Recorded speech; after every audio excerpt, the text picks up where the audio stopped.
All right, thank you very much, Reed and Laura. Today I am here to talk a little bit about my independent research project looking at the impacts of vegetation structure on scrub jay response to alarm calls. But before we get too deep into the scrub, let's talk a little bit about the sentinel system. The sentinel system is a coordinated system of vigilance used by species throughout the animal kingdom, whereby one individual will perch above or separate from the group and alert the group to incoming danger.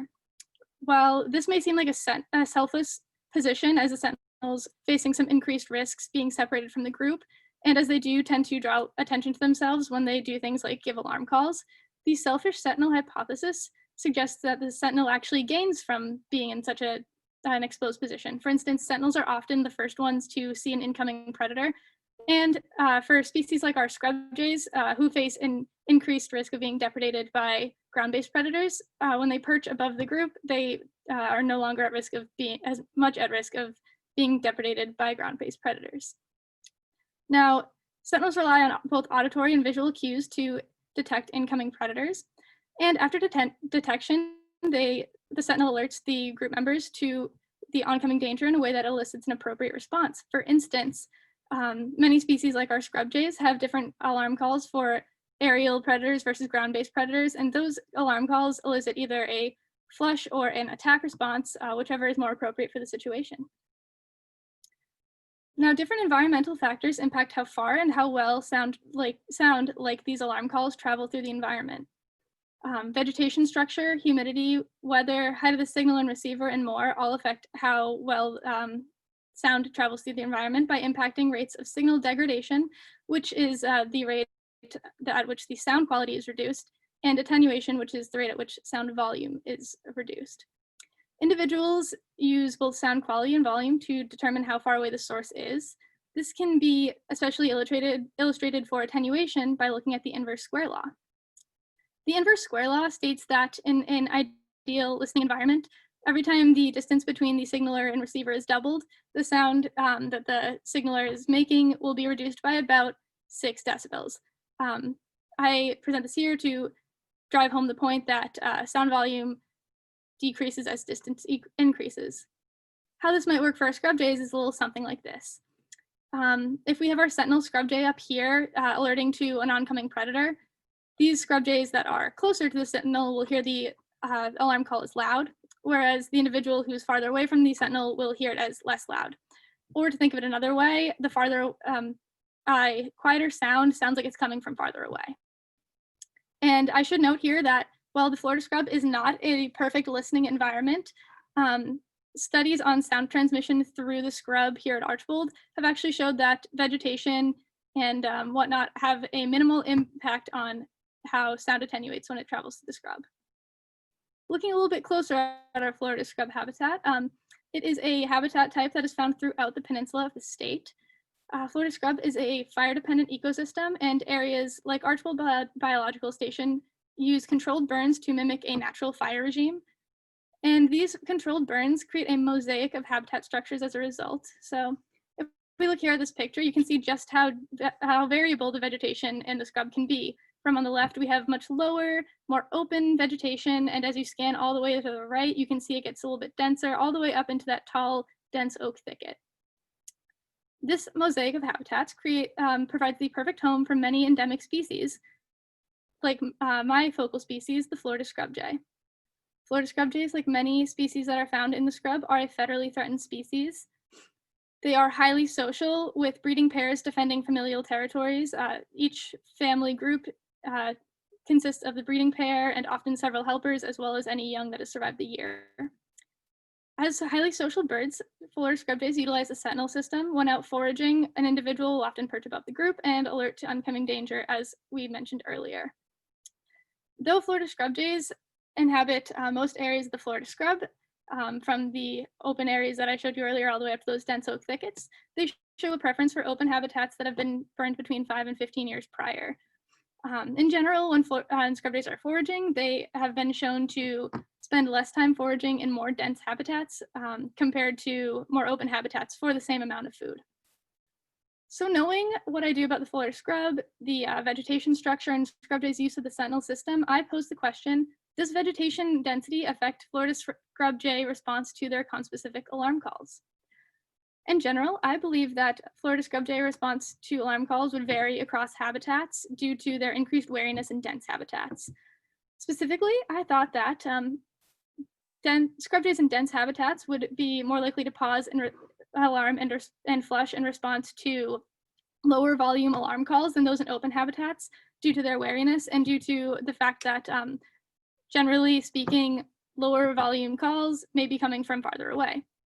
Similarly, I thought that in dense habitats, scrub jays in dense habitats would be quicker to pause than those in open habitats and all of the other reactions that we're measuring because of their wariness. To test that hypothesis, I performed 47 playback trials in different territories across the Florida scrub. Here's a map of all the trial locations that I used with the red dots indicating where the sentinel was located and the yellow dots indicating where the speaker was set up. Now, as you can see looking at the Florida scrub, there are a variety of habitats, which you can kind of tell based on the different colors you can see. The area I've just highlighted right now is a darker green, and that generally indicates taller, more dense vegetation, whereas areas like this one right here that are lighter colored tend to be more open and less densely vegetated. I performed playback trials at territories with active nests, and the treatment applied was a scrub jay alarm call indicating the presence of an avian predator, which was played at increasing volumes. I then scored behavior and latency to respond in response to each playback treatment. The behaviors that I scored were pause, which is the least intense behavior and was generally came first in the order, and it generally stood for the moment at which the scrub jay acknowledged the presence of the threat. The next most intense was an alarm, and then finally the most intense was a flush response.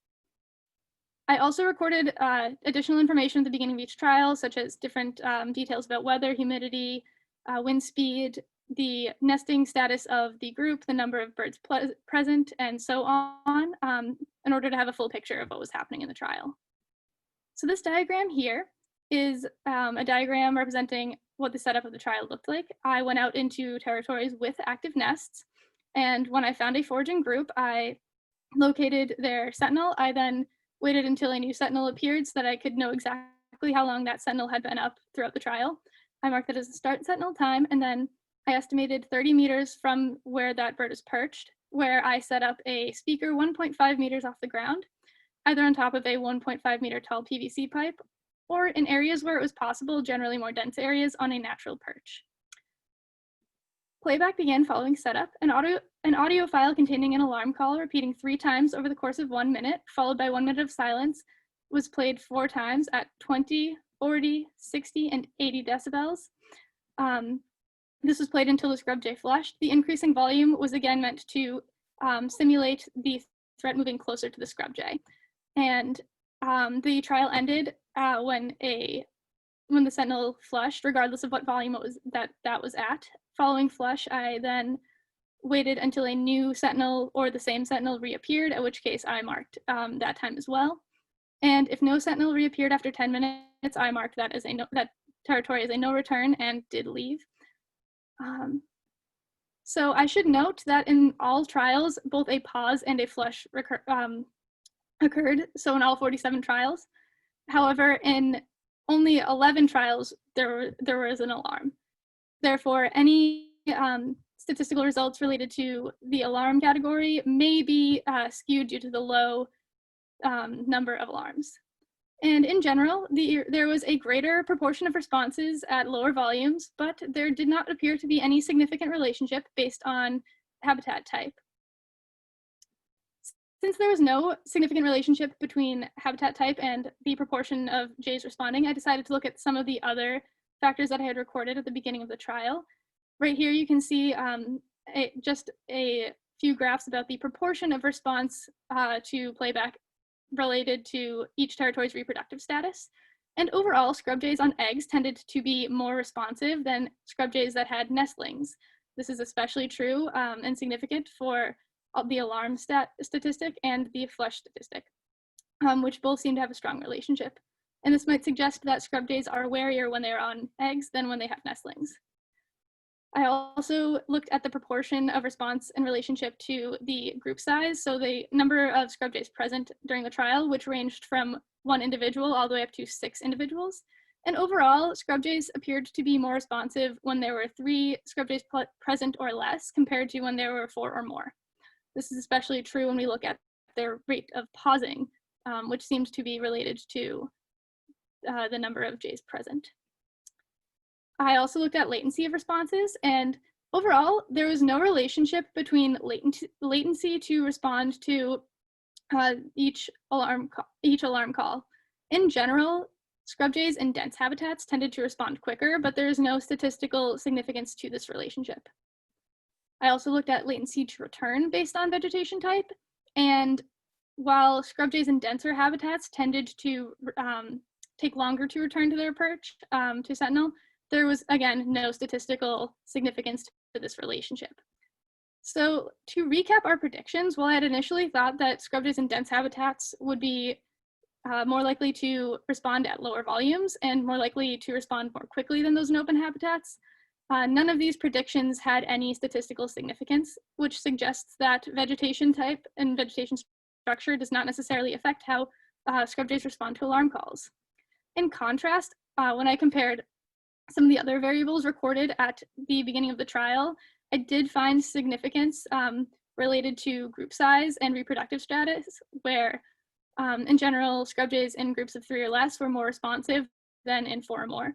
And in general, scrub jays with nests that had eggs were more responsive than those that had nestlings. I did not see any relationship between things like temperature, humidity, cloud cover, and so on, and their likeliness to respond to the playback. So again, there appears to be no significant relationship between vegetation structure and scrub jay response to alarm calls. However, there was a variety of latencies to respond to each playback, and there was variation in the proportion response. So that suggests that there are other factors impacting scrub jay response to alarm calls. Reproductive status definitely had an impact on how likely they were to respond, suggesting that the Florida scrub jays are more wary on eggs versus nestlings because they responded at a higher rate when the nest was on eggs versus having nestlings. Group size also had an impact, which is very interesting because it suggests that social context plays a role in how scrub jays respond to alarm calls. Scrub jays are highly social birds, as I mentioned earlier, as they live in considerable family units. And this observation is consistent with research that has been done with other social avian species, such as European starlings, as well as several other cooperative breeding species. So that's very interesting that social context appears to play a greater role. For further studies, I would really love to perform a similar study with an increased sample size. I really do feel like having only 47 trials to look at limited the statistical significance of this work. I would also suggest a set of alternative methods. For instance, I would suggest visiting each territory 4 times and only playing 1 volume treatment at a time, as opposed to playing them in an increased manner like I did. I feel like that would really reduce some of the repetition that may have impacted my study. I would also suggest measuring vegetation density on a gradient and similarly comparing reaction time in response to time since the area was last burned. I took a very broad approach to this and classified areas as only dense or open, but as you saw in that picture earlier, the Florida scrub consists of a great variety of vegetation densities and structures, which may, so the impact that they have may be more fine scale than just dense or open. I would also like to compare responses based on the social class of the sentinel. Scrub jays are experiential learners, so perhaps there's a difference in how younger scrub jays react to alarm calls versus older scrub jays that have more experience.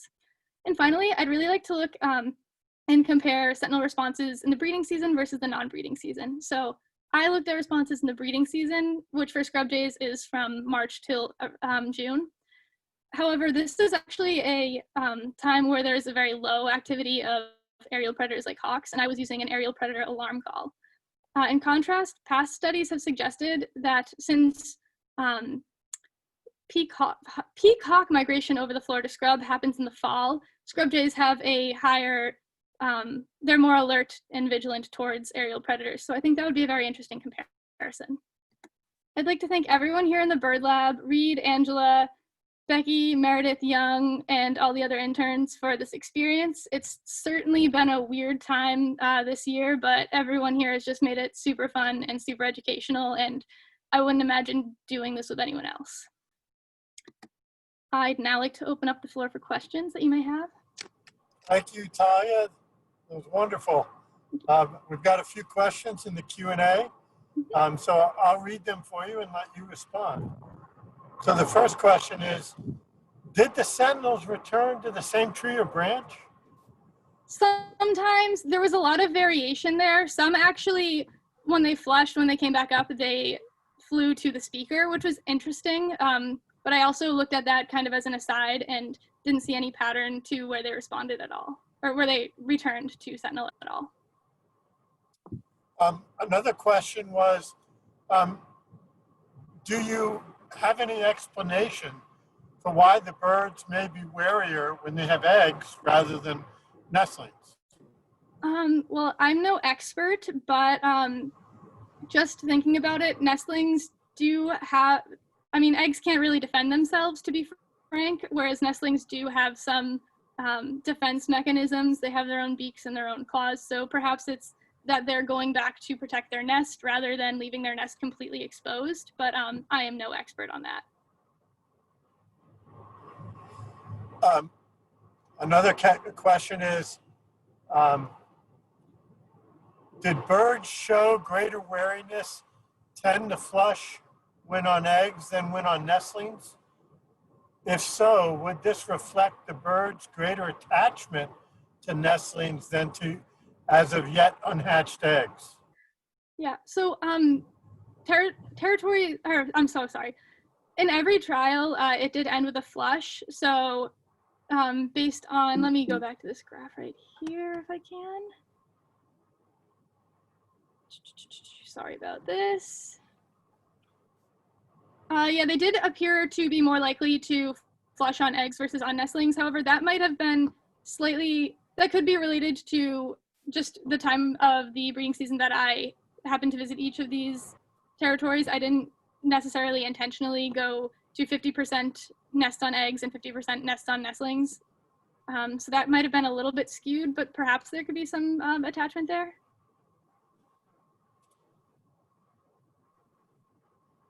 So Talia, here's a question from a name you might know, Dr. Jeff Podos.